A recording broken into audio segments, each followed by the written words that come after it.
This is Heroine Addiction, presented by That Time I Got Reincarnated in the Same World as an Anime Podcaster, where we cover romance and drama manhwa, and where you can always have a do-over if your life is a mess. I'm Isekai Sensei-Sama, aka Brad, and as always, I'm joined by Bento Baggins, aka Ben. Hello. Be sure to find us on social media, which you can find links for on our website, animepodcasterreincarnation.com. So today we're covering The Villainess Flips the Script, which is also well known as It's Time to Change the Genre. I started reading this very early on in my career. It's been around for quite a while. And the official release, the official English release of this is quite far behind the Korean release. Really? Yeah. So I have always support the official release, but also spoiler alert, I love this series, and so I can't get enough of it. There's no way I'm waiting that long. It's not my fault, guys. You just made it too good. So yeah, anyways, there's basically two different names. They're different enough that, I wanted to point that out. So as always, I will read the summary, then we'll get into the discussion. I woke up inside my favorite novel, not as the protagonist, Luca Winterwald, but as Judith, his abusive aunt and the first character to die. Time for a rewrite. I'll hand Luca off to his loving, long-lost uncle as scripted, and then live my own life far from danger. At least, that was the plan. When his uncle arrives, Luca suddenly calls out, "Don't leave!" Now I must protect Luca from an impending family tragedy, raise him to become the hero, and turn this villainess's ending upside down. So yeah, interesting summary. When I went back to read the summary, I was like, that's not really what's happening. Sort of like there's some discrepancies in there. I thought it was a weird summary, but that's the official summary. So that's like maybe the first chapter or two. And even then, like Luca is going, "Mom, you're my mom," and trying to like trap her. Yeah.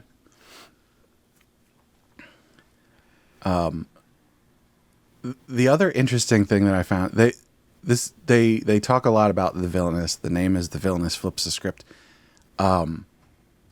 Short of, the original Judith is like greedy and is trying to, use her position as being related to the ducal heir to like get money and clothes and jewelry and stuff. She doesn't really seem like much of a villainess. Well, I thought the flip the script, change the genre thing was it's supposed to be a revenge story. Yes, the original. So to get this out of the way, a Korean woman gets reincarnated as Judith in the story that she read, the classic Otome Isekai thing.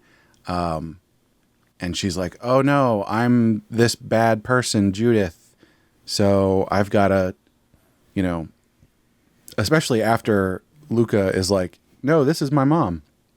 She's like, well, in order to save all of us, I have to make this not a revenge story, which is what the original was. But I will flip the script. I'll make it a happy child rearing story because Right. that's a genre we have, and it's tough to explain to people who aren't into this. Right. Wait, childcare is a genre? What the heck does that mean? It's the fantasy of an adult person being reincarnated as a child and loved and taken care of. It's a uniquely millennial story. It seems much more prevalent in certain Asian cultures. I wonder why. Yeah, it's a. And But the weird thing is, when you're reading them, you don't think about it. Like, it just makes sense. But it makes me feel warm and fuzzy, even though I had a loving family growing up. I just thought it was weird how much, especially early on, they're sort of like focusing on she's a villainess and she's got to not be a villainess. It's like, you didn't really convince me that she was a villainess originally. yeah, she doesn't seem to have a big role in the original story. She's just kind of the. Well, she's the first one to die. Yeah, she's the fairy tale, like wicked step parent. But then Not that's the even, beginning though. of Luca's story. Like, she's obviously not a great person. But a little bit of spoilers. When we find out how she died in the original one, which is, 30, 40 chapters in, she was basically refusing to help the main protagonist. So even in the original book, she wasn't like entirely a villainess. Yeah, she's not much of a villainess. And also the novel, I kind of like this, actually. It's one of my favorite things about this particular series. The novel she read becomes so rapidly, not irrelevant, but things change so drastically so fast that it's not one of those where she knows everything that's going to happen and needs to cleverly subvert it. The personalities have changed so much that, like, the drama between her and the other characters drives the story Right. more than this prescribed script she's following. She's flipping. I'll put this out there. I think we're gonna get really heavy into spoilers here. So I'll say that ahead of time. Anybody listening to this, you should read this series. It's so good. Spoiler alert, personal preference 5. Go read this if you don't want to get spoiled. Some of the reveals are pretty good, so I would recommend people read it and then come back and listen to me gush about it. One of the major things that is different is when they're, she gets dragged along instead of how it originally went, where she sort of followed along and is like trying to cajole people. She's actually sort of like given all of this stuff, even though she's trying to refuse things. So there's a very stark contrast between like how it worked originally and how it works now. How far did you get, Ben? So I got, I think I got a decent way into season 2. I didn't start season 3. I got to, I guess if we're in spoiler territories already, Rudiger's confession. Okay. So you didn't actually get to most of the fun stuff yet. I was going to say, like, it's the first season is a real slow burn. Yeah. I don't necessarily mean that in a bad way. It is a fairly easy read. So it's not like you'll be, slogging through it. But it's most of the stuff before, if you can call it a confession. Yeah, it's very I don't know. I like Rudiger. He's got a personality. And I don't know. I kind of like his weird, detached. He's the cold Duke of the North, I guess. He has black hair, if that matters. And he doesn't like people. He never connects with anyone. He's very withdrawn. But he meets Judith, and he's instantly in love, but he's very shy about it. Mm-hmm. He's very, well, I like her, but does she like me? And he is very, like, it's very obvious he likes her, but he winds up saying something to her early on that's like, well, I treat you the way I'd treat any noble woman. You know, women are delicate flowers meant to be looked after. Except that's not what he said. But that is definitely what she misinterpreted it as. She misinterprets hard. The first season and the first half of the second season are basically a series of misunderstandings between the two. So it's very obvious to everyone around them that they both like each other. Like a lot. But they are failing to connect to each other in a meaningful way that they both understand.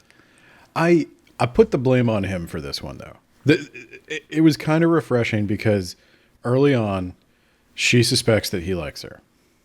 But then he says that, and she takes it the wrong way, yes, but if you put yourself in her shoes, she is in a weird situation where she's being a commoner swept up into a palace, and she's being like lavished with all these gifts and rooms and stuff like that, and she honestly doesn't know any of these people. They're already behaving way differently than the novel. Yeah.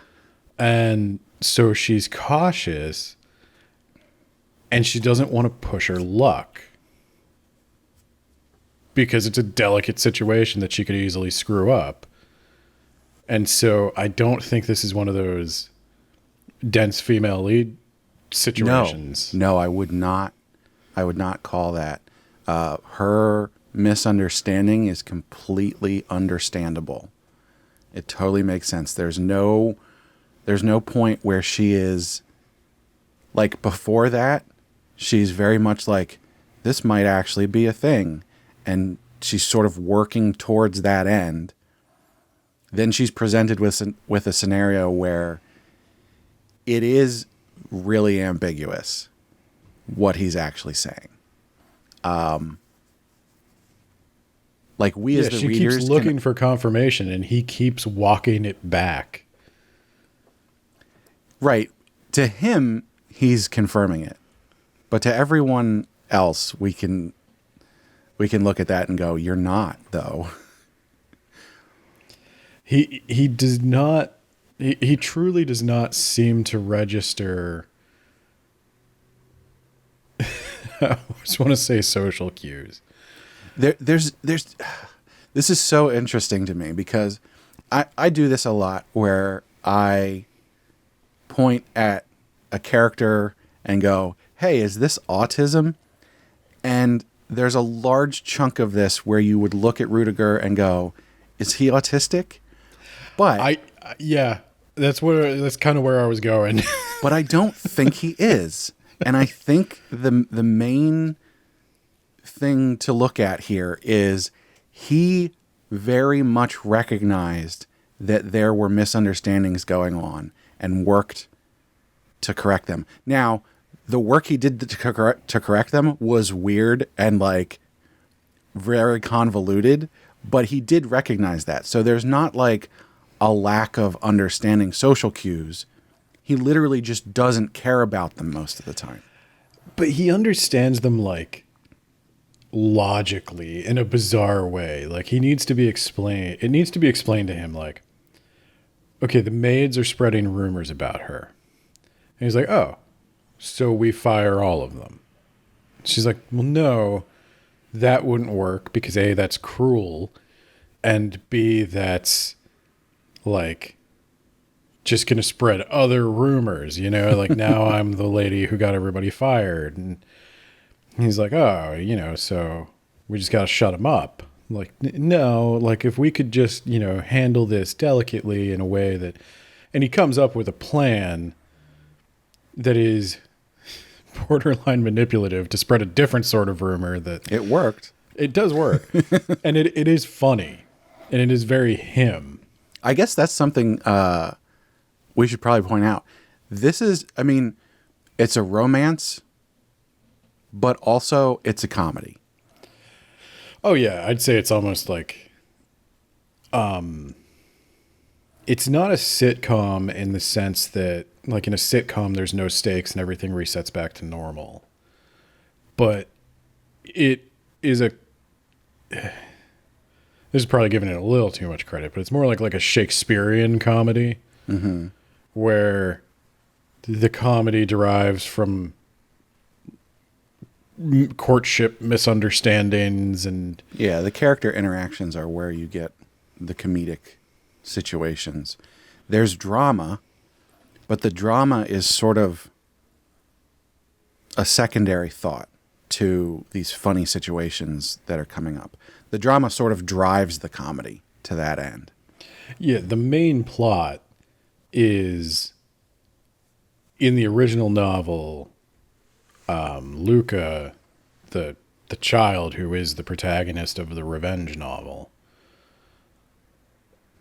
had this evil aunt, Judith, who abused him and then tried to sell him when it became apparent he was someone valuable to this noble family. Yeah, evil is probably a little too much, but she's certainly not a good person. Yeah. I don't know. She sold a child. She didn't really sell him, though. Like, She took money in Rudiger exchange showed for up handing and him she's like, I spent all my money raising this kid. And he's like, here, have money. They frame it as selling him, but I don't know. It's child support. That's what she says. It's child support. Yeah, she does say it's child support. Oh, man. She was a single mother for, what, 5 years? Wow. I think that's fair. You would make a great defense attorney. But anyway, like she you know, Otome Isekai is into this character, and now she's been nice to Luca for like a month because she's a normal person who doesn't want to abuse a child. And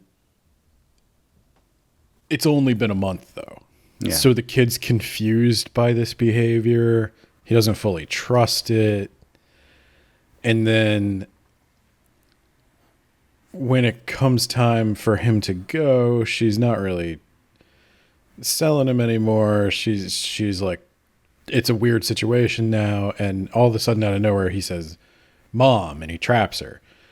And then it turns out the kid is very smart.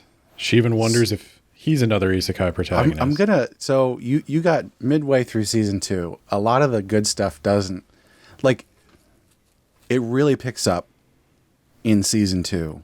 I would say, you know, a third of the way into season 2, but like for real halfway through, it really picks up. Do you have any guesses as to what is going on? Well, she mentioned he could be isekai'd too. And that seems like a weird thing to mention at all if you're not going to do it. Because here's the thing. When I was rereading this yesterday, there were a bunch of things where I went, oh my God, they had this at the beginning. He already knows all the stuff.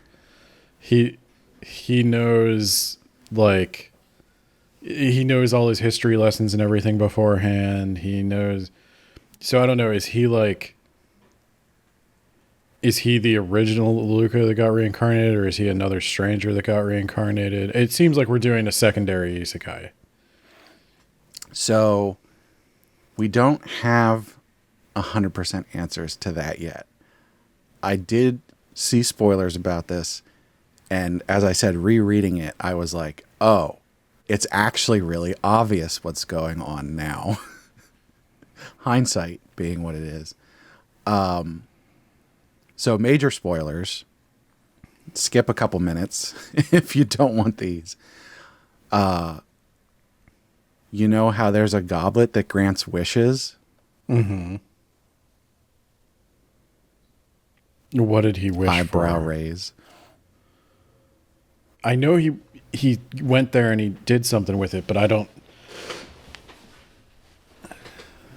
Did the original Luca wish for something? He already used his wish in the original timeline because everybody he loved is dead.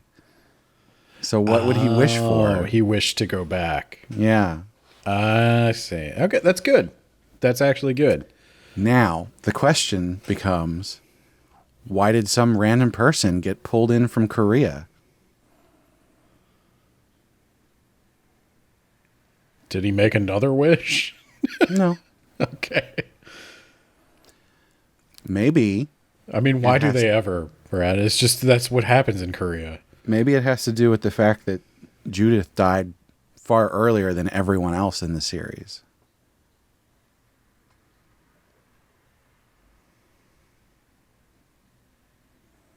We've seen this before very recently.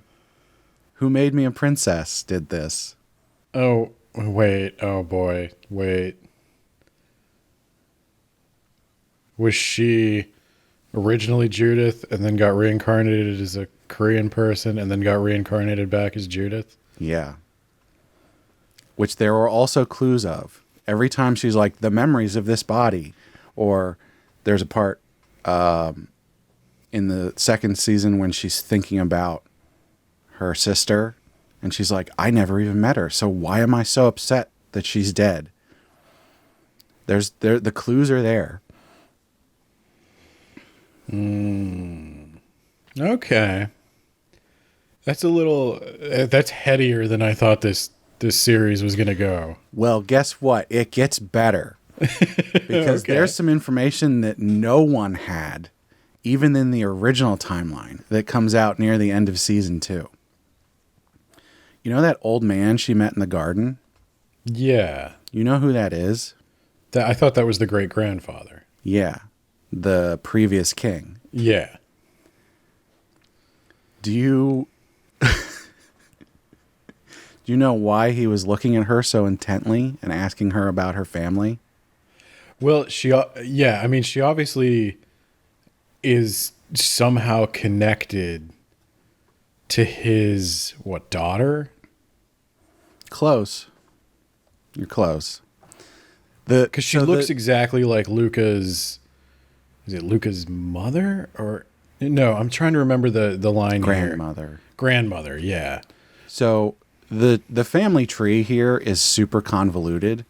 It makes sense when you see it all laid out, but trying to parse it through reading it is a little convoluted. But the great-grandfather, so Luca's great-grandfather, the previous king, had a sister who he was very enamored with, who ran away from home.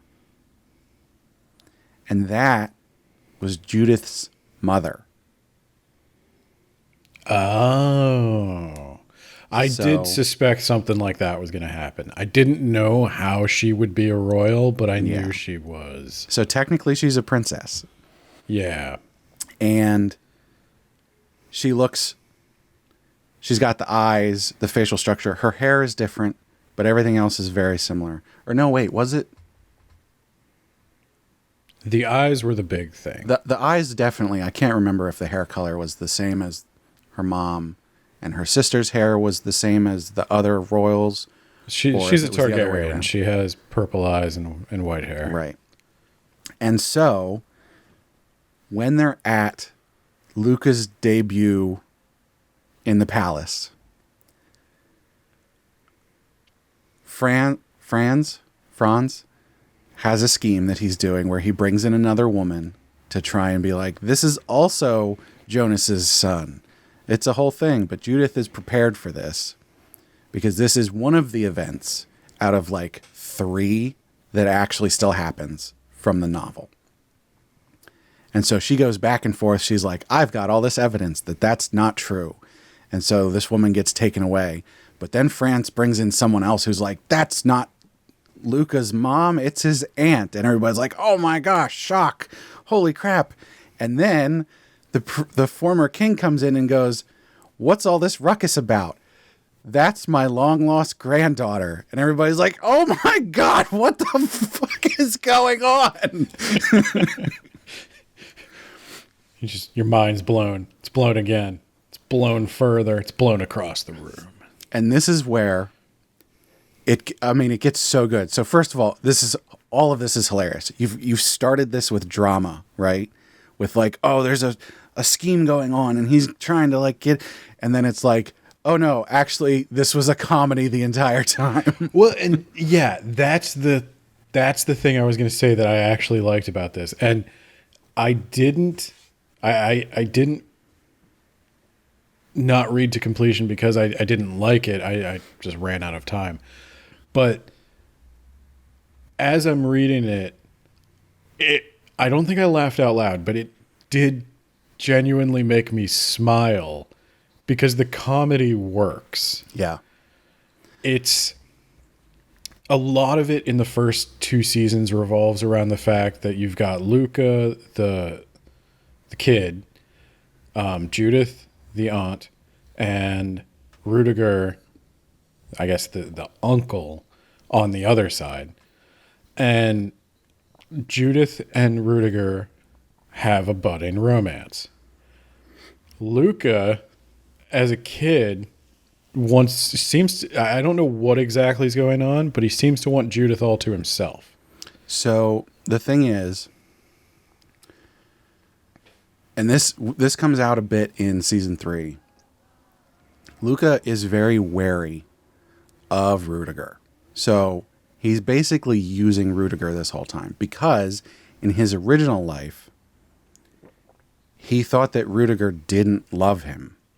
He loved Rudiger, but Rudiger didn't really return those feelings. Now, we know, because Rudiger's a weirdo, he actually was returning those feelings, but a normal person wouldn't have felt that. And Luca was a normal person. And so, especially after Rudiger sacrificed himself for Luca in the original timeline, he was like, he left me all alone. So he's like not on board with Rudiger. And he doesn't want Judith to go through that. He was very weirded out when he went back in time and then all of a sudden Judith started being nice to him. He doesn't understand what was going on, but he did connect with that and understand what she was doing. And so he did want to take care of her to some degree. So that's where a lot of that's coming from. Oh, this is all very interesting. It's such a great series. Yeah. I'm not kidding. It gets so much better because in season 3, so everybody's like, oh my God, this is a long lost princess. Well, you have to stay at the palace now. And she's like, but Luca. And they're like, well, he's a royal too. He can stay here. And then they're like, what? And then, so there is some animosity between the royal family and the Winterwalds, right? Mm-hmm. Because after the former king's sister ran away, he sort of was crazy because he really loved his sister and she's gone. And so when he's got these kids, the child that he has that looked exactly like his sister, he was like crazy about. He sort of didn't take care of his other 2 kids properly, which we do get a bit of explanation about in there. But then his daughter, who he was like all about, went and married the Duke of Winterwald and then died. So that's Sophia, right? Yeah. So he's pissed off at the Winterwalds, but they also now have his blood. So he can't like entirely shut them out. And so when they're like, hey, Judith is a princess And then everybody is like, hey, isn't Judith and Rudiger in love? The former king is like, oh, hell no. And he bans Rudiger from the palace. And so now they can't meet. And so, like, they have to, like, meet in secret. Rudiger, like, sneaks onto the palace grounds in, like, a commoner getup to, like, meet and have, like, this tryst. And then, and this is the best part,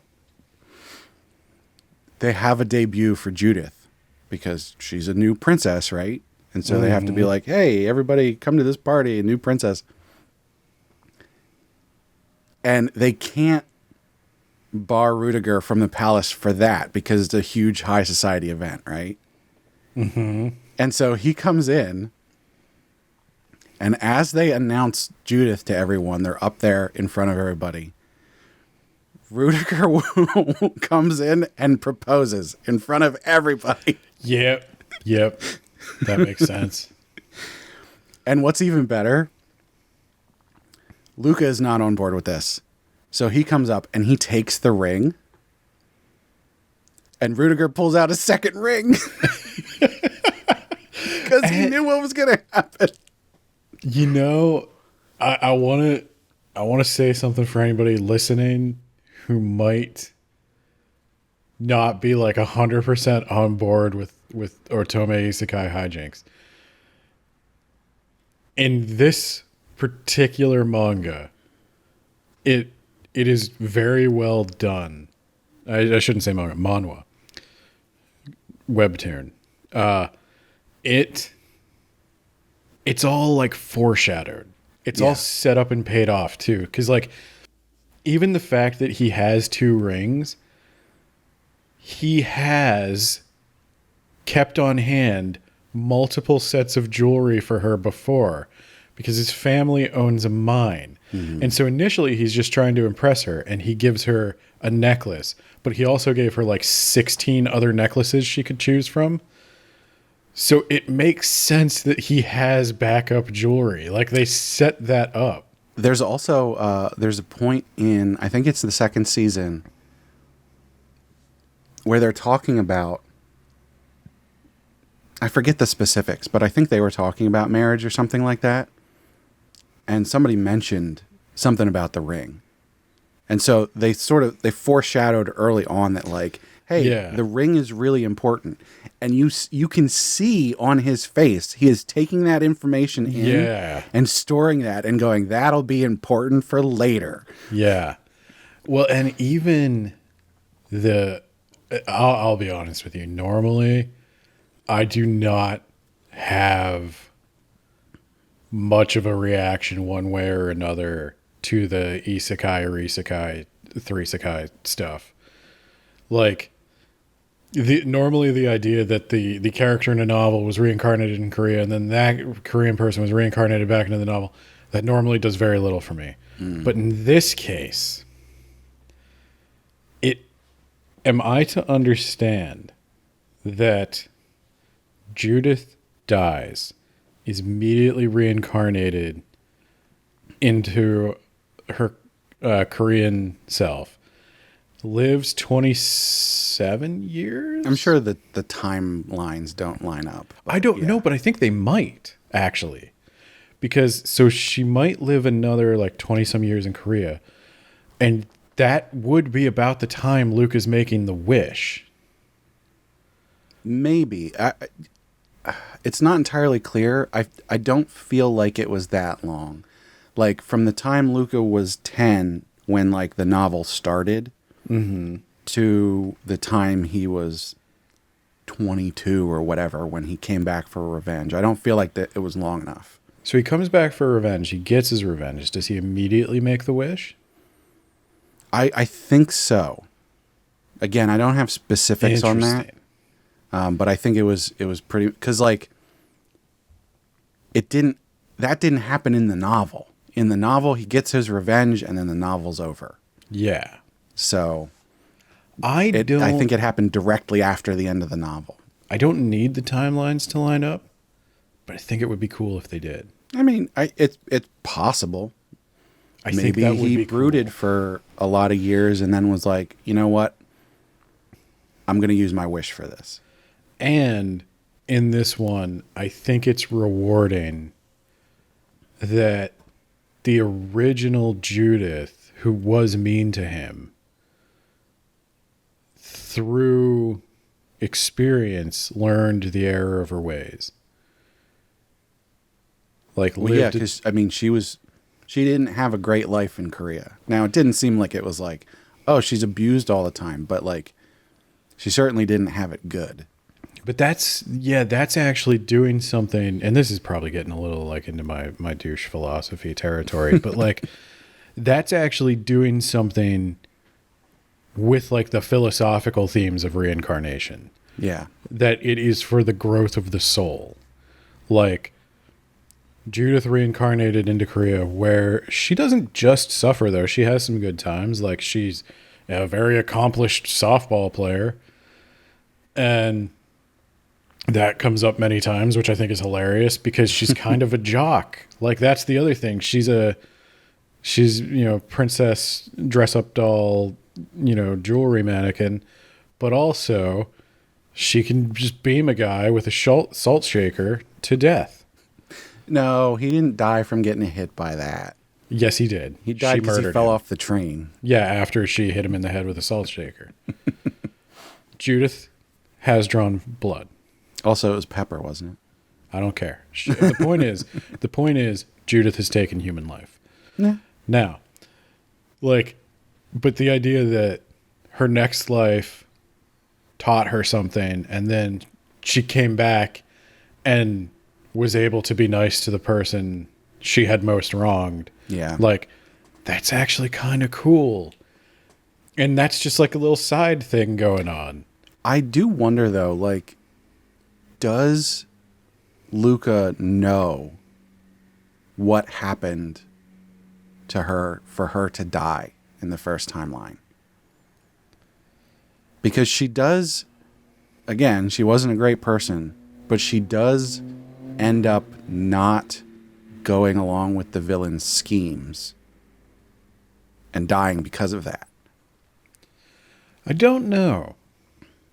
I mean, like, I obviously I wouldn't know because I haven't read that far. Was his plan already to try and take her with him? To rehabilitate Judith? Because he was like, well, she was not a good person, but in the end, she did a good thing, and so I'm going to try and help her out. Or did he only come up with that after coming back and then going, she's nice all of a sudden. Okay, I can use this. That's interesting. And that reminds me of another thing in the writing that I like. And that they plant the idea in your head early on that Luca may also be a reincarnator. And so obviously... They all but telegraph it. Yeah. Well, so obviously he is, because why would you mention that except to say that, like, that's possible in the rules of this world where you're reading a genre where there's usually only one unless there's an exception. I'm introducing the exception, so here you go. So, but I don't mind that, though, because I think that's better than having it come out of nowhere. Mm-hmm. And having the protagonist consider it, it makes sense for her to consider it. Yeah. But I like that Luca's behavior, it's subtly weird. And maybe like subtle is the wrong word, but it's... I was going to say, once he gets into the tutoring and stuff, his behavior is really not that of a 10-year-old. It's not that of it. Well, I don't know, because I think that Luca's motivations, let's say, for behaving the way he behaves, could be explained equally by being a child who doesn't like mommy's new boyfriend. Except for the fact that, oh, by the way, he can read. Yeah. So maybe he's a reincarnated. And his trying to cover that up is hilarious. Where he's like sitting there reading a newspaper very seriously. And then she's like, you know how to read? And he's like, I just know the letters. Water, bubble. It's like, you little bullshitter. I knew he was a reincarnator, But I did not know why he didn't like Rudiger, because Yeah. why would a reincarnator not like Rudiger? It's definitely not clear. Even now, into the third season, it's not clear. That we didn't get an answer to that yet. They discussed the possibility, or maybe we did. I forget when that was. We might have, because there's a part into season 3 where Judith and Luca sit down and sort of start to confide in each other. And of course it's comedy, and so we don't actually get that yet. But there's the beginnings of it. It's like, hey, we both know that we're both weird. So, but I think what impresses me about it is I got the vibe he just didn't want to share Judith. Like, at least that was the motivation for his hatred towards Rudiger. As time goes on and he's more and more confident with like ordering people around, and he knows, like, he answers all his tutors' questions, he takes all the stupid tests without attending any classes. Yeah, I start to suspect, okay, he was reincarnated, but still, then why does he dislike Rudiger? yeah. And The person who took care of him for so long. I honestly, it probably should have, but I didn't seriously consider the possibility that it was Luca from the original story reincarnated into Luca. I thought it might be another person. I don't know why, because obviously that makes more sense. The key thing that tells you that that's not what's going on is the fact that he is able to answer all of the test questions and stuff. That's a good point. Like, I didn't even think about that. There's information that's only of this world that he answers very easily. And he's never played catch. Yeah, although, I mean, I'm sure there's lots of Korean boys who've never played catch, so. Okay. I don't know. It seems like a pretty common thing in manhwa and anime. I have seen more Asian characters playing catch than I have American characters. I mean, that's true, but also, you got to think about a lot of Korean and Japanese people grow up in cities. And so that's not necessarily something that, I don't know. Maybe it's part of school, so maybe they should, but. If you're from Korea, tell us how many times you have played catch. I did think it was weird when they were playing catch, like, he got physically very tired very quickly. Yes. Like, too quickly for what they were doing. I was like, that's weird. Yes. Someone actually commented on this, but it was weird because we thought, like, oh, he just doesn't want to do this, so he's making an excuse. But then, like, it's shown that he's exhausted. And it's he's honestly winded, so it's like, you're a soft boy. Nothing about that came up again, so I don't know if that's a he's thing. Just weak. Yeah. You're going to have to get that wind up, Luca. That's okay, though, because baseball, I'm going to say this, and it's going to be contentious. It's a large man's sport. You only have to run for a little bit. Most sports are. I don't mean this in a flattering way. Babe Ruth was a great baseball player when he wasn't drunk. Anyway, sometimes when he was. Anyway. There's a lot of layers in this series. I think that I've spoiled all kinds of stuff, but the reveals are really good. And even if you know what's coming, the structure that they put in place to get there is great. And I got a lot out of this by rereading it. So I think even now, knowing some spoilers, if there's people that are still listening who didn't read it, but listen through all those spoilers, you're still going to get something out of this, a lot out of this, by reading it yourself. It's very well written. I almost wanted to say, when I was reading through season 1, that the pacing was a little slow for me, but the more I think about it, the more I think it wasn't slow, it was taking its time. Yeah, and on reread, I was thinking, yeah, there's a bunch of chapters here, and it takes them a long time to go from they're in Emden, and then they go to Winterwald, and things are happening. But the chapters themselves, most of the time, are very quick. This isn't like there's a lot of dialogue, but it's not heavy dialogue that makes you take a long time to get through it. So even though something might take a couple chapters to get through, if you're reading it all at once, those couple chapters don't take that long to get through. No, I actually looked because I noticed I was blowing through chapters much faster than I thought. I thought I'd only get through season 1 by the time we recorded. And I knew as I was reading it, I was like, well, I can't stop at season 1 because I could sense there was a lot going on. You're right. The mystery starts to unfold in season 2, but season 1's a lot of sitting around talking. Yeah. And once I started to see some of the things they were talking about pay off, I was like, oh, that was pretty clever, actually. Like, the jokes are funny. I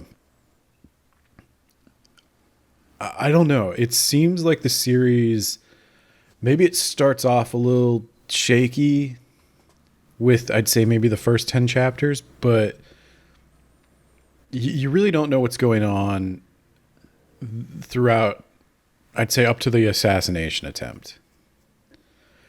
After the assassination attempt, I think it finds its footing. Sure.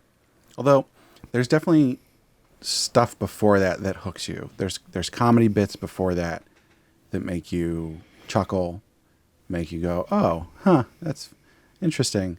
So it's not that there's nothing. I don't think you necessarily need to get, what was that, 15 chapters in for that part? Yeah. To really see and get hooked on it. But if I was going to recommend someone to try this, I'd say get to Winterwald. Like, get that far at least before you make a decision. Well, I think the reason it takes a while to warm up is the interesting stuff for me comes from the 3 main characters interacting with each other. It's Judith, Luca, and Rudiger. And the situations they create for themselves. Yeah. Yeah, that's definitely like the main hook. And so but I will say the side characters are really great too, in lots of different ways. Well, I like the core of the story being, like, every chapter, you're going to get some weird Judith Rudiger nonsense, and then Luca's usually there too. But I like that it's the novel that she is familiar with has changed so much and there's so much that wasn't included in the novel, that there's an actual mystery that you are actually given enough information to start piecing together. Yeah. Especially with Luca's, was it grandmother? Yeah. Luca's grandmother, and this is spoilers. Obviously, we're deep into spoilers, but, like, there's a railroad. and everybody keeps talking about this stupid railroad as if it's the driving factor of the plot. That the Winterwald family wants the rights to build and tax this railroad that's going to make a lot of money, and At first, I was like, wow, you know, as a proponent of walkable cities and public transportation, I really respect how interested a governing body is in building a railroad. I mean, I that would be refreshing to see. I wish that's what our politicians were fighting about. Who gets to build the railroad? But then it turns out maybe it wasn't really about the railroad. And I was like, obviously I should have known that. But I underestimate these webtoons so much that it's obvious. Like you hear them talking about the railroad and you're like, well, that's kind of underwhelming. Oh my God, Ben, people are going to be listening to this going, when are you going to do the Villainous Lives again? Maybe I'll stop underestimating them when we do that. Maybe you should probably start reading that one now, because is that like the next one? 192 chapters, and you have to read the whole thing. I have to read the whole thing. Okay. No, we'll do that one in like a couple months. Okay. Just start it. Read 2 chapters a day. But yeah, you find out that the railroad was a flimsy excuse. Yeah. For the Duke of Winterwald to marry the king's daughter? And he actually wanted the king's daughter's friend who was going to come with her. And it was a contract marriage just to get one child so that he'd have a claim to royal blood. And then he wanted to like let her go and marry her friend. She was supposed to divorce him. He didn't even actually care about the claim to royal blood. He just knew that what's her name? It's not. Is it Sophia? No, Sophia is the princess. Yeah. Damn it. I wish I could remember her name, and the reason I can't is because it's only mentioned a handful of times, and people usually refer to her by her title. The Duchess. Yeah. Oh, no, that is Sophia. Wait, so who was the... Vanessa? No, Vanessa's the other one. Or no. Yeah, Vanessa. See, I'm paying attention. I'm unraveling this. Anyway, So I don't know how much of that I have to cut out, but yeah. So the Duke wanted Sophia, who was Vanessa's lady in waiting. Yeah, but Sophia wouldn't leave Vanessa. Dude, so he needed what is going Vanessa's on with those two? Kid in order to get Sophia. Yeah. What they didn't expect to happen was that Vanessa would die. Did they kill her?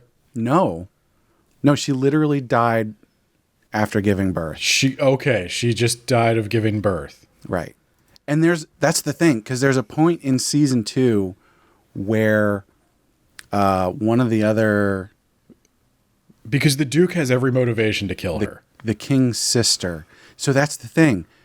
They keep setting up all this stuff of like, oh, there's stuff going on, and maybe some people are sneaky and evil and everything.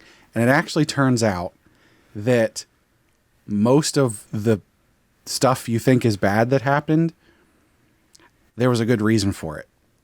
And it wasn't that the people were evil. So here's where I sat in season 2. And I'm still skeptical. Like, and knowing that this is not yet finished, I'm still skeptical.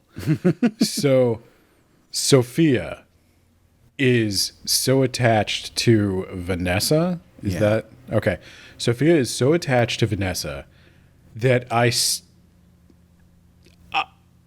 is this bait, or is this like they seem like more than just friends? I mean, I don't know. The only thing that lends any like skepticism to them being more than just friends is that there is a third woman who also is fiercely loyal to Vanessa, who Sophia calls upon.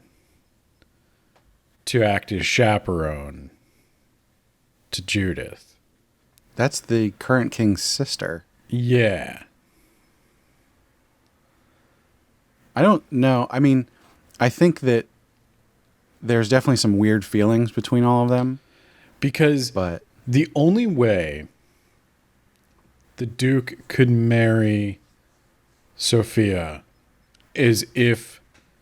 The only way he could get near Sophia is if he got near Vanessa. So Vanessa accepts a contract marriage. I don't fully understand what she got out of it.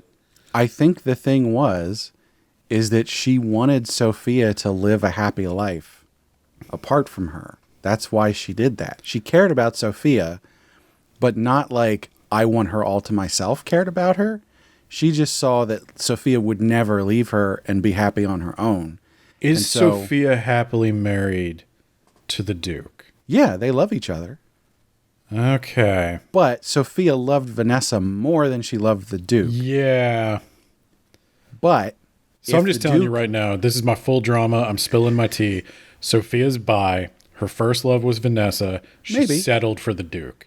Maybe. Only after Vanessa died, which makes me think the Duke had a reason to kill Vanessa. No, but see, the thing is, and they did say this in the comic, is that if Vanessa and the Duke had a kid, the kid would stay there at the duchy. And trapping Sophia. Sophia would stay there for that child because that child has Vanessa's blood. So the original plan was that Vanessa was going to go back to the royal family. They'd get a divorce. The kid would stay in the duchy. Vanessa would go back. But she apparently couldn't have kids and died. This is sus as fuck. There's definitely I don't trust anybody. I suspect everyone of everything. Maybe. This is my cynical, like, true Who's crime the person horror brain. you least suspect did something bad?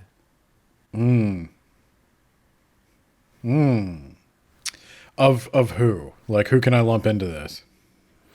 I mean, everybody.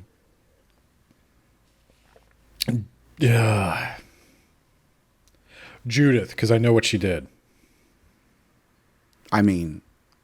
I know what Judith did. And I think that's the least... I think she's the least culpable.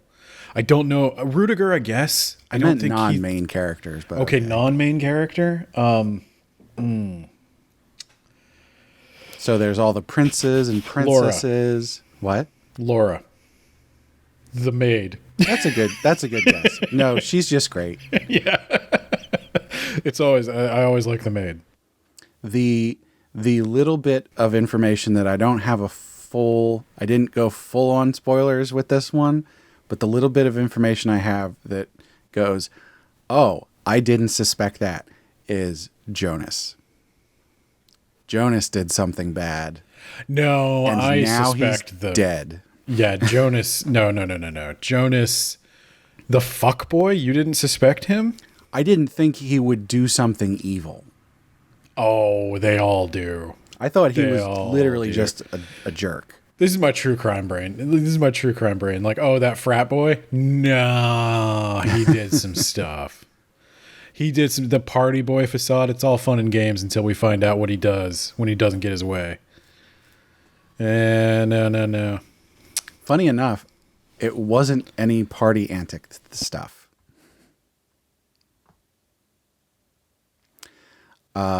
So yeah, there's a lot going on.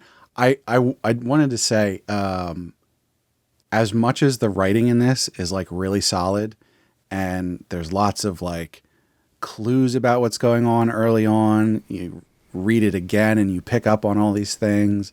The art in this is incredibly solid to the point where, as I was rereading this, so it's basically just a sort of a standard manhwa style, but it's like, it's one of those ones where, I mean, we've said this about other series where it's like, it's so competent in what it's doing that you sort of forget about the fact that this is a comic that's on a website and not like something someone's drawing as art to put up, or, you know, and Have something you ever heard of Clip Studio Paint? Yeah. That's what I was looking into, how they make these things. Mm-hmm. And that seems to be the tool that I've asked a couple of times about, like, what they use to do this. And it's that I think I found my answer. I don't know that everybody does this, but a lot of people that I've seen, what they will do is they will take a 3D program. You know, we have all these 3D assets, but they'll actually take a 3D program and put basically mannequins into poses and then draw over top of that. Clip Studio does that. Yeah. It gives you those 3D mannequins, and you can actually take models using, like, your own camera. Mm-hmm. Like, you can do a pose, and it'll try to render it. That makes me wonder if they're doing this for its time, or Villainess Flips the Script, because something I noticed while rereading this is that they use body language so well in this series. Like, it literally stuck out to me. I went, oh my God, I can visibly see what these people are feeling because of how well they're using body language. I was surprised. So it makes me wonder if they're literally setting up situations, taking a picture, and then, like, going over that. Yeah, and they have to keep the art interesting, because there's so little action going on. It's just people talking. And so they have to, like, there's an old joke about the Phantom Menace, where it's just camera A, camera B, sitting on a couch, walking down a hallway, people talking. And it's part of the reason it doesn't feel like a very fun Star Wars movie. Yeah, I mean, George Lucas isn't a very good director. That's why other people directed most of those movies. But this has the vibe of, I want to say, like, one of the old, like, BBC Agatha Christie dramas. And I'm partly saying that because they spend so much time on trains, which, again, I love the public transportation. I don't love their royal carriage all to themselves. I think that's a waste of fuel. But speaking of which, I thought it was interesting how they were like, oh, it takes 3 days by train to get from Winterwald to the capital. And I was like, where in Europe does it take 3 days by train to get somewhere? Holy crap. Oh, dude, I don't know. Have you ridden the Amtrak? It takes you, like, to go from here to Baltimore, you got to go to Philly. You can't just start heading south. The actual train ride itself is like half an hour. The actual train ride itself is... So I took a train from here to Pittsburgh, and it was 5 hours. What? Yeah. I would love to take the train. The train travels at like 50 miles an hour the whole way. Oh. But Pennsylvania is also 5 times bigger than Europe, so... Is it than the whole of Europe? Yeah. I don't know if that's accurate. No, I think I just found it interesting because, you know, at this point you can go from, like, London to frickin' Belgium in like 5 hours. Yeah. And so even on a slower train, if we say, oh, this is old technology that they're using in this, you know, in this world, like, they've got to be going at least, you know, 40 miles an hour, right? That's sort of like an old train speed, right? So for 3 days, it's the empire must be the whole size of Europe. I would think it seems kind of like, just based on climate, the Winterwalds are kind of like a northern, like maybe Germany. Yeah. And they're going to like maybe Italy. Yeah, that would make sense. But I do like the distinct features. The timeline's a little weird. I kind of like how they've thrown out Like, it's just the aesthetic of European fantasy. They're not trying to do any intense, like, analog to reality, because, like, the Winterwalds have been ruling these lands for literally 2,000 years. Right. Since the birth of Christ, our Savior. Yeah, the technology moves very slowly in this world because they're like, yeah, we built a train 35 years ago. It's like, wait, so trains weren't invented till like 50 years ago or something like that? Like, you know, this is totally random. It's a total aside, and I'm just shamelessly plugging something else I do, but that Tolkien podcast I do. Freaking Legolas is like 3,000 plus years old. yeah. In his 3,000 years, they've made no technological progress. Oh, yeah. Well, see, there is a point. So for like elves who live with nature, right? I can see them not seeking out new technology, especially, I don't think the elves use magic constantly, but they use it enough that probably like the big problems get solved with magic. Yeah. I feel like in a world with magic, it makes sense that technology does not progress. Yeah. And you could say, because in this series, in that world, they did have magic. And so even though like it's sort of gone away at this point, even though we're told like there is still magic, but nobody knows how to use it, right? We have a magic goblet. That's about all we know. So it makes sense that like recently people were like, hey, we should do some technology stuff because we don't have magic anymore. I was thinking about that, and this is a cheap shot at, you know, the fairy tale logic of it all, but what does it say about the world that its leaders get one wish, each one of them, and the world still sucks? There's still a rigid caste system, and poverty runs rampant. I mean, isn't that sort of how our billionaire class works right now? Yeah, yeah. They can have whatever they want, and they don't use that to fix anything. I just don't usually write love stories about Elon Musk. I mean, you could probably write, 14 different books about that now? I could write... How many women was it? He'd definitely die and be reincarnated to die over and over and over again in my fantasy. How long would it take him to learn a lesson? I don't know. But like the characters of this book, he did own an emerald mine.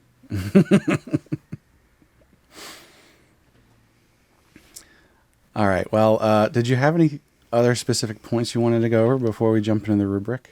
Nope. All right. Well, let's do that then. So we're going to do romance. This is going to be a little bit difficult for you because the real romance stuff doesn't really kick in until the end of, I guess, the middle of season 2, but really at the end of season 2 and into season 3 is where it's like, oh, this is definitely a romance story. I'm erring on the generous side for romance. I can tell you that right now because I do like it. I think it's cute. So we'll be doing romance. I wanted to let everyone know that Ben rewrote some of this stuff. So go on our website where the rubric, the interactive rubric is. You can take a look at that. I didn't think a lot of these were drastic enough that it's like, oh, our previous ratings, we have to throw them away. No, that was kind of the goal. I didn't want to invalidate the previous ratings. I did want to take into account the things we learned from doing like the bottom of the barrel episode and make the, especially the characters and romance sections less specifically targeted at certain kinds of problems and more general, like, does the romance work or does it not work? Yeah. I did think it, as I was reading through them, I was like, there are some series that I think might have scored a little bit better, and some series that I think would have scored a little worse overall. I don't think that would have drastically changed our point value, but it's possible that some of them would go, up one or down one. But I'll tell you what, if anybody really cares, if you reread the rubric and you've got a series in mind, I'll re-rate it. Yeah. And there is a point where we're going to have to do some catch up on some of the series that we've read that have now finished. There's a couple of them now that are actually done. Villains Are Destined to Die will be over soon. Kill the Villainess finished. Solitary Lady is finished. Actually, that might be it. These take so long to finish.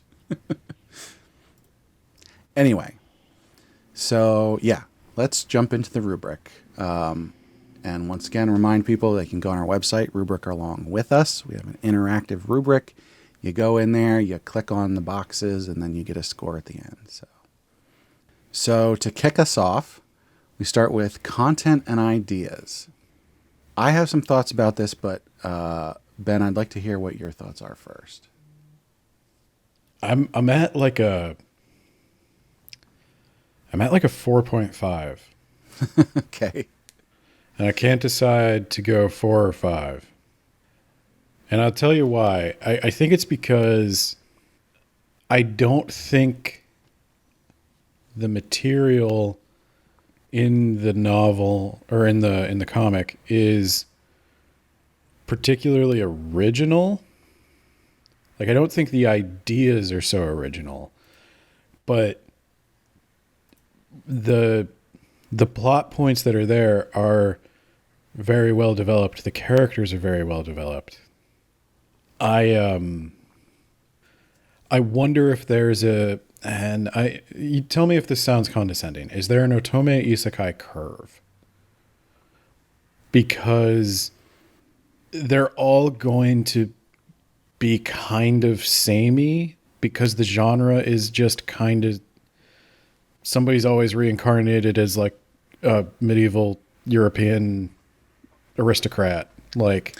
So there's something interesting here, because I was going to go with a 4 for this. Okay. But you've actually talked me up to a 5 accidentally. How did I do it? Because as you're describing, there's things that these other series do. You are right. This isn't 100% original. However, all of the things that this does that are not necessarily original ideas, it does better than any other series. Yeah. I mean, at least any other one that I've read. So I'm interested in the wider perspective. All of the tropes and things that you get out of Otome Isekai that you're like, oh, they're doing this again, they're doing that again. I mean, to an extent, we like that because it's comforting and the same, and we like those story beats.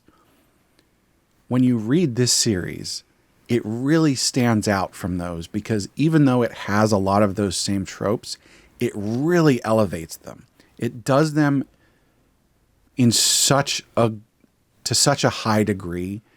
It executes them so well that it may as well have been the originator of those ideas. Because that's what I was hung up on. Because I wrote for a 5, it's exceptionally original or interesting ideas that are thoroughly developed in a way that has a lasting impact. It's thoroughly developed and it has a lasting impact. The fact that I can sit here and say the following sentence without thinking about it, that I think that the Duke had Vanessa killed to get to Sophia, knowing that she would stay to take care of Jonas, and none of those people are main characters. I never remember all of these dumb soap opera names. But I got so invested, and I have headcanon about And I'm angry at the Duke. I don't trust him. I legit don't trust him. And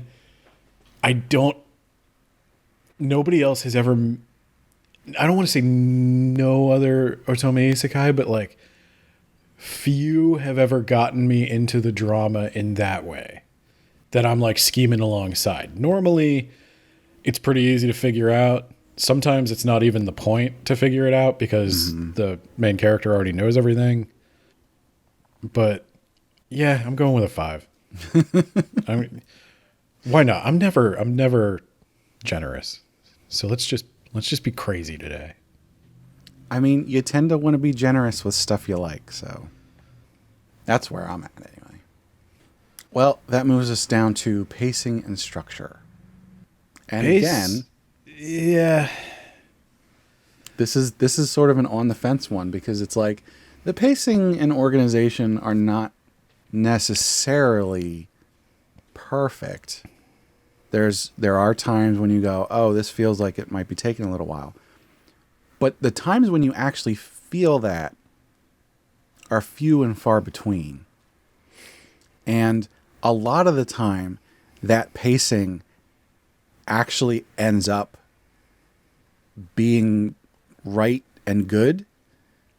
Even if in the moment you don't quite feel that, when you get to the end of that particular piece, you go, oh, okay, we let that breathe because this happens, and so on and so forth.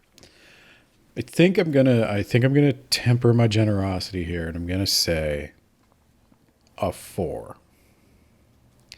And the reason I'm gonna say a 4 is because I think season 1, and this is like, I'm being very nitpicky here, but season 4 ends on like a meh note. Or season 1. I gave it a 4.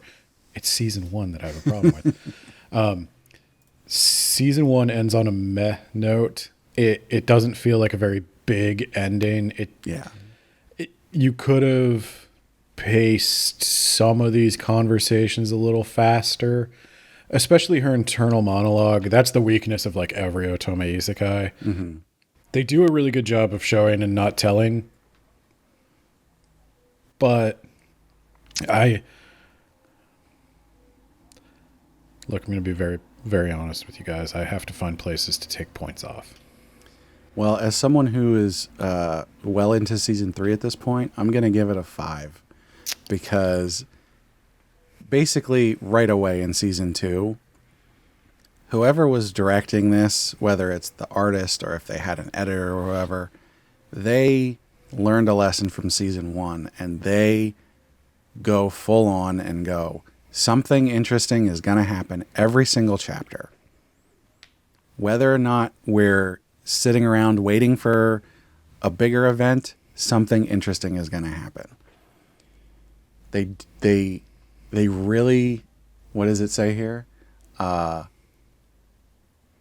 are executed with precision. I really feel like they are doing such a good job all through season 2 into season 3. I agree with your criticisms on season 1. I think a 4 is fair for that, but I think they really brought it back around. And so I don't have a problem with a 5. Well, moving on to characters, I think this is a pretty easy one. What are you giving it? I'm giving this a 5. I'm giving it a 5. The characters, I mean, the characters are the whole point. And we already have let the cat out of the bag that we love this. And the reason we love it is because of the characters. Yeah. They're all full of life and interesting and fun and mysterious and funny. And it's just everything you want. Judith, the main character, is such a good main character. She's not perfect, but she's nice. She's trying to do her best. She's thrown into this situation that she has no idea what's going on. You can feel her emotions. You can see what she's trying to accomplish and do good, but also she's human, and you can see that she does want to be actually taken care of, even though she sort of said that as a joke. But oh no, she actually does, like, she doesn't actually want to have to do commoner, taking care of everyday life stuff all the time. She likes to have a maid who makes her tea, you know, like. And speaking of which, the maid is like a real person. And you're like, oh, the maid is like all about, you know, she's all bubbly and happy and she just wants to take care of Judith all the time. But then you see later on, oh no, she is actually reporting stuff to Rudiger or whoever. Like, she's not just completely loyal to Judith. She's like a real person with a job that she's doing, even though she's bright and bubbly and a nice person. And you want to have for them to have a good relationship. And then there's Rudiger, who's like, oh, what the heck is going on with him? He's like, oh, but then you can sort of see behind the scenes, they do those shots where like he's got a look on his face that is telling you more than what his language is doing. And then you've got Luca, who is like, oh, there's this little kid, but wait, he's not acting like it's.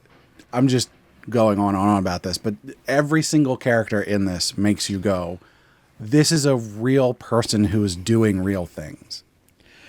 I'm partial to it because when I read romance, especially, whether it's novels or webcomics, I'm looking for it to be character driven. Yeah. And I think, you know, as much as I've come to like Otome Isekai, I think Isekai has a problem where the power fantasy sort of leads you to it leads a writer to shy away from dramatic tension because the main character simply knows too much or is too powerful. And that sometimes that's fun because sometimes you just want to see the good guy win. Right. But this being a comedy-ish. I mean, it's light, I should say. Light toned. Yeah. But takes itself seriously in the points where it needs to take itself seriously. The drama comes from the characters interacting. She does not have total mastery of every situation. That there's two reincarnators, meaning she can be caught off guard. They have different information about the world. Well, and I think that's a big difference between a lot of Otome Isekai and normal Isekai. It's not that no Otome Isekai are power fantasies, and it's not that every regular Isekai is a power fantasy, but a general trend is that an Otome Isekai has that drama because the person being reincarnated or transferred or whatever it is, they might have some knowledge, but they don't have amazing powers most of the time. Yeah, I was going to say sometimes they do, but also sometimes they don't demonstrate like the kind of physical mastery of a situation that an isekai protagonist might have. Right. But they have a psychological mastery of the situation. It's the fantasy of like, I don't mean to like gender this, but like taking the mean girl down. Like you have the perfect thing to say to the insult. Yeah. And so it just felt more like a cast of characters interacting in a way that creates tension. And I think I like that. There's a tension and a breaking of the tension that's handled well. And it's going to be a through line in all the ratings because everything about it works together to do that. It raises tension and then it breaks it in a satisfying way. Yep. So the next up is romance. I have given this 5s so far. What do you think I'm going to give romance? I'm giving it a 4. So I would think a 4 is reasonable. But if you give it a 5, I don't think I'd be shocked, but I think you're being generous. I'm giving it a 4. Okay. So as much as I really like the romance, and I'll read this out. A 4 is, the romantic relationships are memorable and satisfying. The reader is emotionally invested in the partners coming together. I think that perfectly sums this up, because the romance in this, while it's important, is not necessarily the main point most of the time. It's sort of the secondary plot of what's going on. It's a through line, and it's important, but it's not the main point of the whole series. And so because of that, I don't think it can quite get elevated to a 5. As much as I enjoy it, it doesn't, what is it? It's not the stuff of legends, poems, and songs. Yeah. Now, no, I think the second point here, the author was able to make the reader feel all the tension, joy, and or pain of the characters. I think it probably does hit that in a lot of circumstances, but it's not all the time throughout those interactions. And so I don't think it's quite far enough. I'd probably, if we gave half scores, this would be a 4.5. Yeah. What I'm missing is the, I think a 5 is like really the extra mile here. Like, I don't think when I'm kind of what I was trying to get at when I rewrote the 5 is this the kind of romance that you would basically hold up as like the archetype of romance? Is this the Romeo and Juliet, the Mark Antony and Cleopatra, like, kind of thing? And who knows, maybe it'll turn into that later on in season 3, because like Rudiger and Judith are being kept apart even though they're so in love. I think that's a good that's a step in the right direction. What I haven't seen that maybe is in the later chapters that are out is Rudiger's side of the romance is just a smidge underdeveloped. And again, that's nitpicking. He fell in love with her at first sight, and I can tell you, I don't fully understand why. I know why she likes him, because it's from her perspective. I don't really have his perspective yet. So, I know that's what I would need, I think. I don't know what it is about her that changed his mind on all women. Or changed his mind on marriage in general, I should say. Yeah. I was thinking that I don't think this series can actually be a 5 in romance ever, because God damn it. It's not trying to be. I don't think it can ever be a 5 in romance, because to be in 5 in romance, it would have to not have as much comedy in it. Yeah. And like, the comedy is such a core part of this. Like, the romance and the comedy are intertwined. And I really love that. I think they do it so good. And that came through in my ratings for content ideas and pacing and structure and characters. But romance, the best romance, you can't have that much comedy in it. There can be little bits of comedy in it, but it can't be a main point of the series, which it is here. And I love it for that, but it's a detriment to the romance itself, which is like, it doesn't need to be a 5 in romance. I don't want it to be a 5 in romance. It's an interesting way that a rubric works, is that like the fact that this is so good in so many other ways means that it can't be 100 out of 100. The rubric is not designed to get, I've never given anything 100 on any rubric I've ever used. I think it's possible, but it's not possible in this series. Like, because of what this series is, you'd have to have a series that had all of the good content ideas, pacing, structure, and characters without the intertwining of the comedy and romance that this is doing.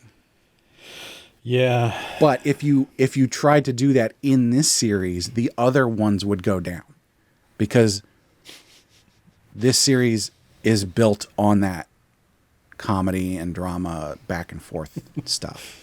So you don't want a version of Romeo and Juliet where the priest discovers their bodies and is like, waka waka.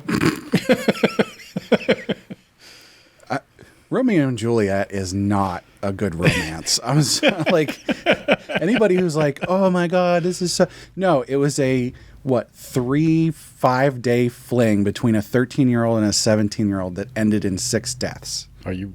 Yeah. Yeah. But that's what it is to be in love. Anyway, art competency. I'm going to go with a 4 on this. I went with a 4. It's no flaws. I won't say no flaws. I found flaws, but I'm being a jerk. I found a couple of panels.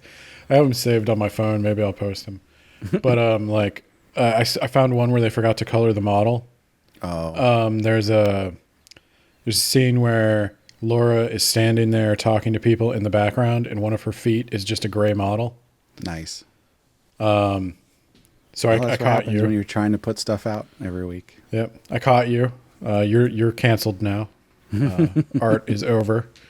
No, but overall, I mean, it's no flaws. They're doing everything right. Shot composition's good. Yeah, it is. Coloring's good. It's literally competent. Like, yeah. The art allows you to sink into the story. As I said before, they do such a good job with shot composition and like body language and expressions and all this stuff. It's done so well, but I wouldn't say to someone, "Oh, you should read this just because of how pretty it is." No, if you take a look at it at a glance, it looks like every other webtoon. Right. But going deeper into it, it's exactly what I would expect from a professional webtoon artist. I mean, it's literally the top of the game for standard looking. Yeah. It's professional. Yep. Now, that said, moving on to, okay, we renamed this visual effects / stylistic flourish. Because apparently artistic flourish wasn't right. Do you want to explain that a little bit? Yeah. So I'm rewriting it, and I'm thinking like so part of the reason I renamed it was because everybody who ever had to use the rubric besides us has asked what it meant. So I tried to make it a little more explicit. What we're going for here is basically the art competency is illustration. Are things composed well? Is this drawing good? And then visual effects stylistic flourish is, are you adding something on top of that? This is almost like the what is it? Clip Art Studio or Clip Studio Paint? Clip Art Studio. Are you using Clip Studio Paint effects? Are you adding something in the paneling? Are you... Clip Art Studio was for the Villainess Survives in the Wilderness. Yeah.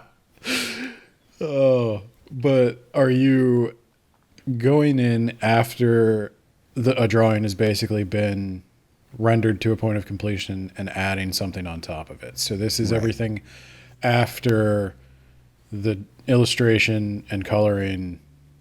Have you added effects? Have you added paneling? So we're talking about things like shadows and lighting. We're talking about visual elements that like add to the feeling of a scene, such as like flowers in the background to denote, happy feelings going on, or romance, various things like that. Basically, the visual effects.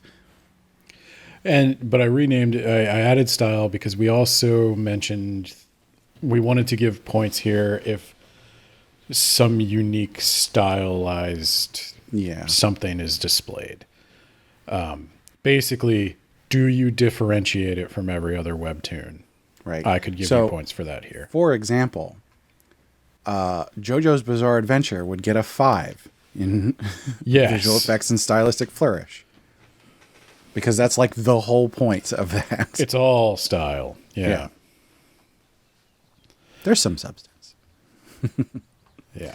So for this, I'm actually going to go with a 3. Yeah, I'm at a 3. It's very... It does what it needs to do and not much more. So, and we've gone over this so many times in past episodes, but a 3 doesn't mean it's bad. A 3 basically means it does what it needs to do. It doesn't really go above and beyond. It's fine. It's not a detriment, but it's not great. Yeah. At a 3, I'm not going to remember it for whatever I'm rating it a 3 for. So, especially in the first season, they get away from it a little bit in the second season and third season, but like, it's very much just paneled. You have a panel surrounded by white. Some of the stuff goes out of the panels. Every once in a while, there's like a tableau that is like a bigger picture on its side, you know, that you scroll through. But for the most part, it's literally just white background paneling. You could Photoshop a lot of Dairy Queens in here. Yeah.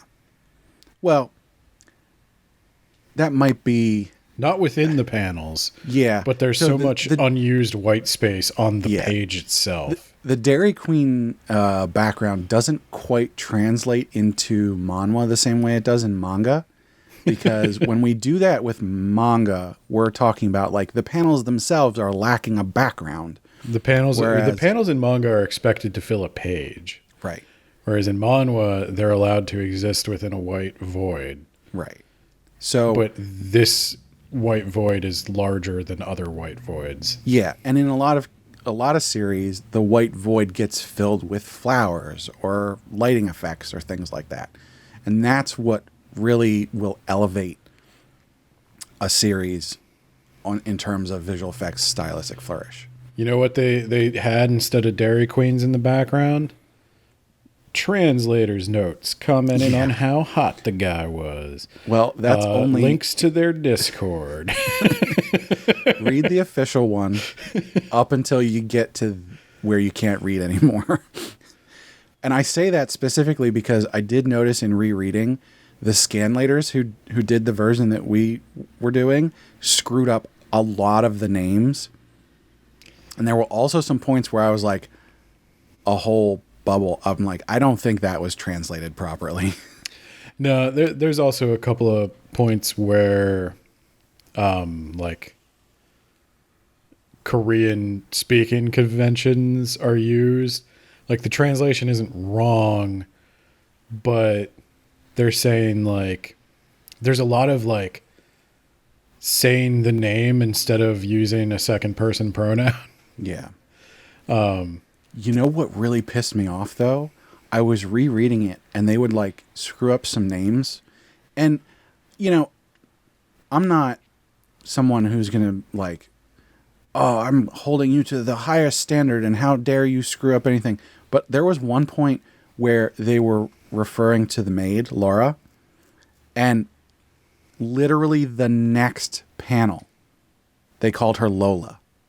And I'm like, it's right there. You just got it right. What are you doing? Well, I better not have seen a note from the quality checker on how much they were shaking when this confession happened. These were not the I'll say, just for the people who translated it, these were not the most intrusive translation notes I've ever seen. They were actually kind of funny. but you know, I don't like that. Sometimes I like the scanlator notes, but like sometimes they go way too overboard. These ones weren't egregious, but I think these people screwed up in other ways, and so I want to hold them to account for that. But as I said, read the official. We do want to support these creators, because especially a series like this that is done so well, we want to give them money for what they have done. I'll tell you what, Korea. I mean, I'm sure like somebody in the publishing industry will come to your house and break your kneecaps if you say this, but hey, just launch a Patreon. I'll give you $5 a month. We don't need to involve Tapas in this. Any more thoughts on the visual effects stylistic flourish? No, they really don't do much with it. So yeah. As I said, it does increase as the series goes on. And I thought a lot of those tableaus that they did were done really well. A lot of it is like when there's two people sitting across from each other talking about something important, and they'll do just a nice long shot of them that you have to scroll through. I think that was done very well. But yeah, overall, they don't really go into that. And I think it's probably because they spend all of their time on competency. Like they're making the panels done so. And I should say, like, the panel backgrounds and stuff, the stuff that's going on inside the panels, the backgrounds in there are done so well. They have a very clear setup and as far as like shot framing and everything. There's even on reread, I didn't see any points where I was like, huh, that seems sort of weird. I will say, though, Rudiger is gigantic. Yeah. And there's some times when you see him next to someone and you're like, that doesn't look right. But I think it's right. I think he's just literally gigantic. If I've learned one thing from webtoons, it's that there are plenty of women out there who like a long torso. Yeah. I thought it was funny because like there's a point where you see Judith is holding Luca's hand, and like he's a 10-year-old. It's a small hand in Judith's hand, and she's a woman. So you're like, oh, she's already got small hands, but you can see that this is a child's hand. And then contrast that with her holding Rudiger's hand, and her hand looks like a child's hand in his hand. I would have given this a 4 for style, like, because to your earlier point about like it can't necessarily get a 5. There's not really a lot to work with here in terms of, this isn't Master Villainous the Invincible. They're not firing off key blasts. They're not. Yeah. So I could have given it a 4 if it had a unique art style that didn't look like every other webtoon, like if the artist had used a personal style or something. Mm-hmm. But for whatever reason, that wasn't the choice, probably for time and cost and all that. So, yeah. I don't think that's going to be too detrimental to the final score, especially because when it comes to personal preference, I think everybody already knows what I'm going to give this. So that's a 5 for me. So the question is, how positive is Ben on this? I would say I'm at a 4.5. I can't say I wouldn't change a thing. There are tiny little nitpicks I would change, but I'm rounding it up to a 5. Oh, okay. I was going to say, you can give it a 4 now, and then when you get caught up in season 3, you'll be like, this is a 5. No, I'm rounding it up to a 5. This is... Then you won't have to change it in the future. I'd say this is one of my top 3 so far. Yeah. I don't know how many. I have like 5 or 6 number ones. I'm one of those people who's like, well, I can't pick a favorite because they all do different things, and I like all of them for different reasons, even though I think they're all great. So, but this is definitely in the Hall of Fame for me. And because of that, because of all of the other scores that we gave it for everything else, I think this is the first time I'm going to give this a 5 for recommendation strength. Yeah. I was thinking about it because, again, realistically, would I recommend this to just anyone? Like, would I recommend this to my mom? No. Really? No. See, I would. I would recommend this to my mother. I would recommend this to... I don't think Kermit would like this, even though I feel like he should. Because the thing is, there's so much different stuff going on in here. It's comedy, it's drama, it's mystery, it's romance. It's got everything. So what I'm thinking when I think general audience, or most people, I'm thinking there's no way someone like my mom is not going to find the reincarnation stuff silly. And so that's just like a bias that will never be overcome for any otome isekai. But I don't know if that matters here because it's a comedy. It would matter. It would matter.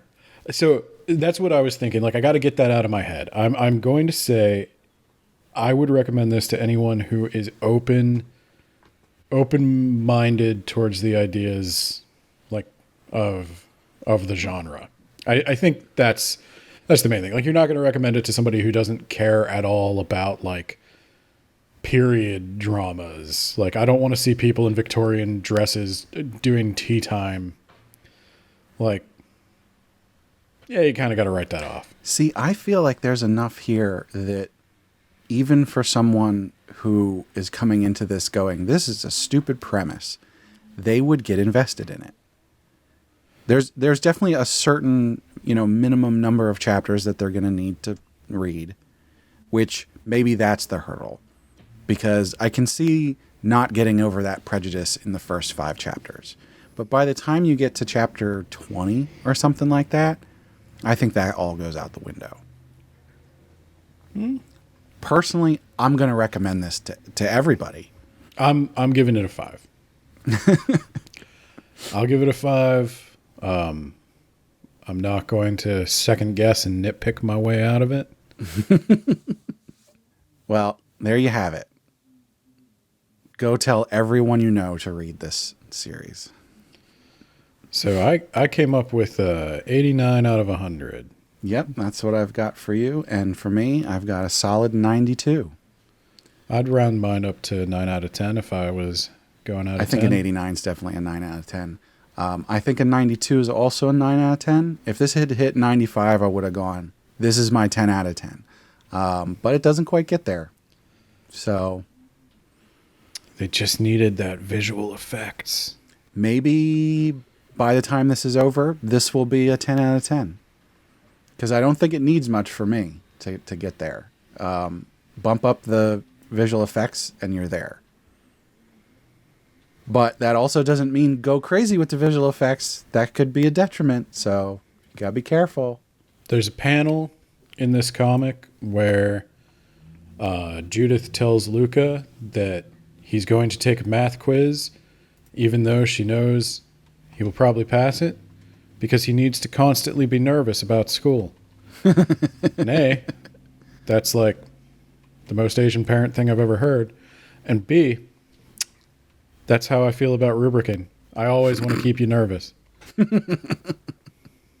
All right. Well, there we have it. The objective reality of the situation is that this series is friggin' awesome. The real question, I think, at this point is this my number one? Given the objective nature of the rubric, does this get my number one slot? I'm not sure. There's 2 or 3 others that I'm like, I'm also going to give personal preference 5 on. So I guess we'll have to see. One of the ones we're going to put up for a poll for next time is one of those ones that might be above this one. Who knows? We'll have Not to trying see. to sway the poll, but like if you picked it, you might find out. All right. Any closing thoughts for the rubric? No, I think we've been well over everything I have to say. We were pretty close on that. We only differed on pacing and structure, so I think that shows how accurate it is. Mathematical precision restored. The bottom of the barrel threatened to beat it, but we got there.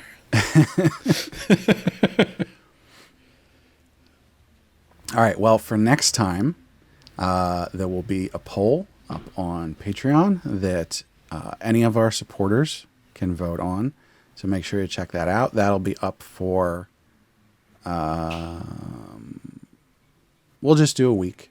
I was thinking about maybe extending it since our schedule now is a 6-week schedule, but especially since you need to read The Villainess Lives Again, we probably want to give you more time to get through these. Hooray!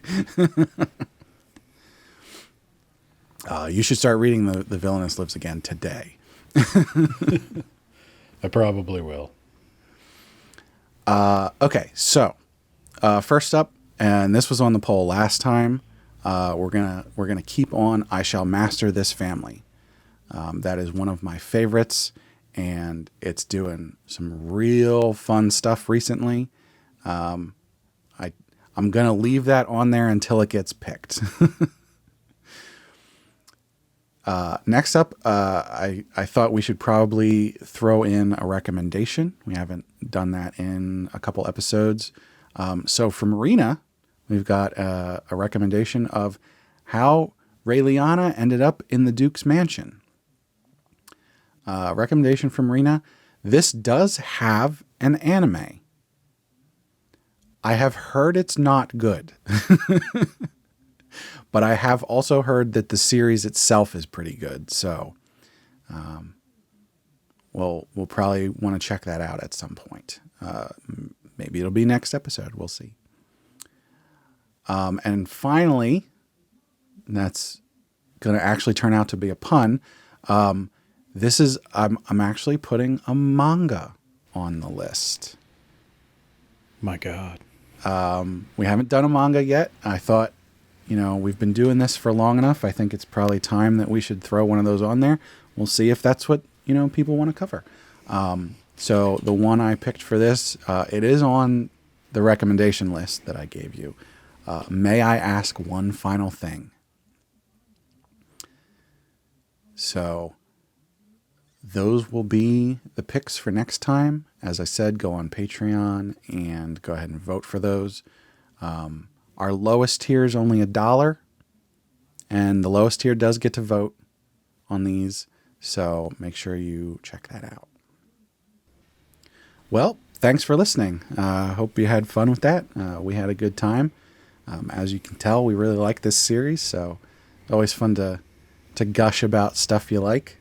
As much fun as it was also to rage about stuff, but I don't like to do that too often. I do. Well, you do that every week on Words About Books. So. I hate books. Yeah, so thanks to Sugoi Mart for partnering with us. Sugoi Mart's a retailer of Japanese snacks, drinks, toys, and merch. And they've got a lot of cool stuff you can't get outside Japan. Our listeners can check the link in the description or use code APR15 at checkout to get 15% off their first order, which also helps us out. And we'd like to know what you think. You can find us on social media and tell us if you have a series you want us to cover. You can find all our social media links and other things on our website, animepodcasterreincarnation.com. We put up posts for every podcast episode, so you can go there and comment about them. Or you can join us on our Discord, where you can chat with us about the episodes, as well as other things. We talk about all kinds of stuff in there. As I mentioned, check us out on Patreon. Our supporters get the perks, like I mentioned. You get to vote on the series that we cover on Heroine Addiction, as well as getting the high-quality stereo version of the podcast early. So if you want to get a head start on people, those usually come out a day or two before the official release, sometimes a few days ahead of that. If I'm really overzealous about something, I'll edit it ahead of time and put it out. So, and of course, we want to hear what perks you'd like. So go ahead and comment on the posts or hit us up on Discord. Let us know. And of course, we want to shout out our patrons. So I will do that now. We've got, at our Reincarnator tier, Moon and Cake Dwarf. At our Merchant tier, we've got Kill Hour. And at our Commoner tier is Arena. So thanks so much to all our patrons. And don't forget to check out our regular podcast, That Time I Got Reincarnated in the Same World as an Anime Podcaster. We also have Shonen Jumping the Gun, which is where Kermit and I cover new series that are coming out, mostly new series that are coming out. We read the first chapter and then make wild predictions about their longevity. We've also now got Bakabanashi, which is a series where we just do whatever the hell we want to do. And we might have some other new series starting up here in the next couple months. So make sure you get subscribed so you don't miss that. And of course, if you can't get enough of Ben talking about things that he's reading, you can check out his other podcast, Words About Books. What do you got going on coming up, Ben? Murder, She Wrote. Oh, I can't wait for that one. That's the peak Words About Books. Yeah. There's been a bunch of stuff you've covered recently that I was not on board for. You don't like The Giver? Oh my God. That was... Honestly, I didn't know that was like so heavily aimed at, middle schoolers. Yeah. It's mostly just boring. I mean, I'm going to be honest with you, but it's I also didn't realize it had no point. I don't know if the English teachers would agree, but that was my take. All right. Well, thanks again for listening.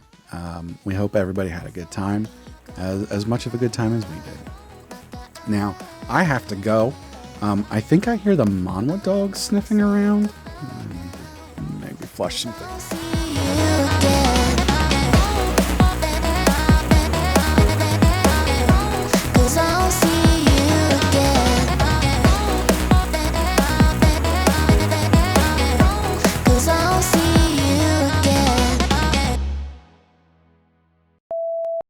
So, as always, I will...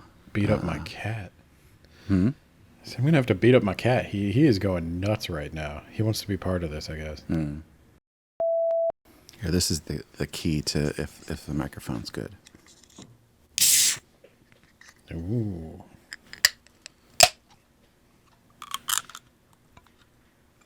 Can it perfectly capture the savory ASMR of an Arnold Palmer? Hold on just a second. The dog is at the door. Everybody's pets are causing a problem. I'm trying to figure out what my cat... He's never been this persistent about nothing. I have no idea what he's after. But anywho. This is rated 8.9 on Bento, by the way. Hey, we beat him. Or we got exactly what they wanted.